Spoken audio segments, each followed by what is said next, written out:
ตืดจริงแฮง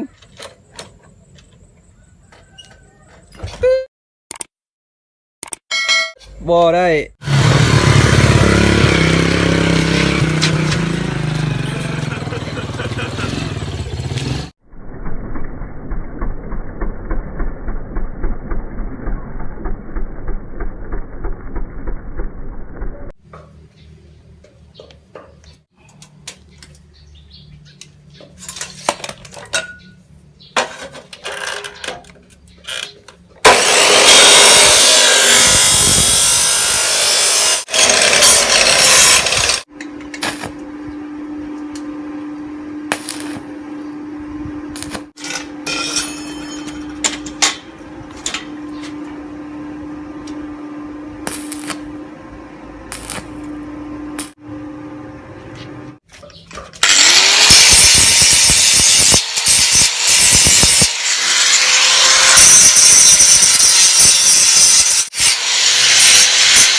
เกี่ยวมา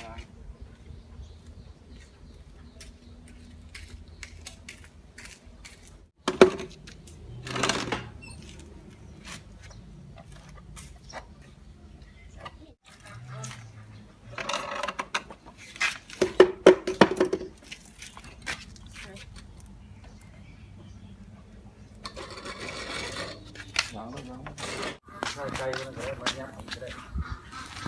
ไก่เป็นจอดแล้วก็ทดสอบเบื้องรถเนาะ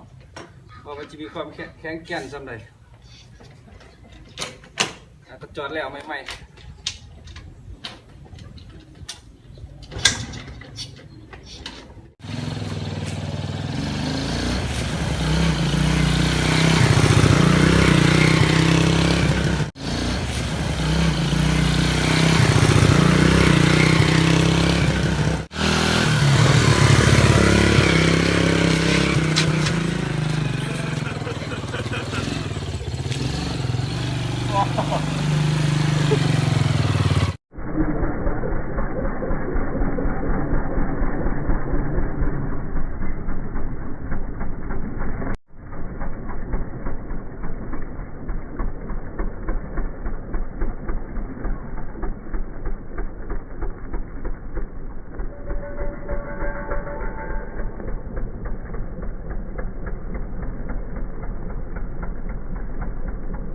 อันนี้สาวน้อยติดซาเล้งบ่ได้แห้งตืดแห้งตืดบ่ได้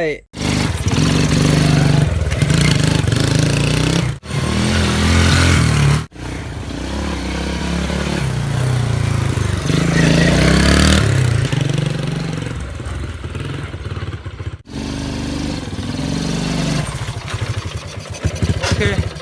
ดูสมบูรณ์แบบทานทนทานดีเยี่ยม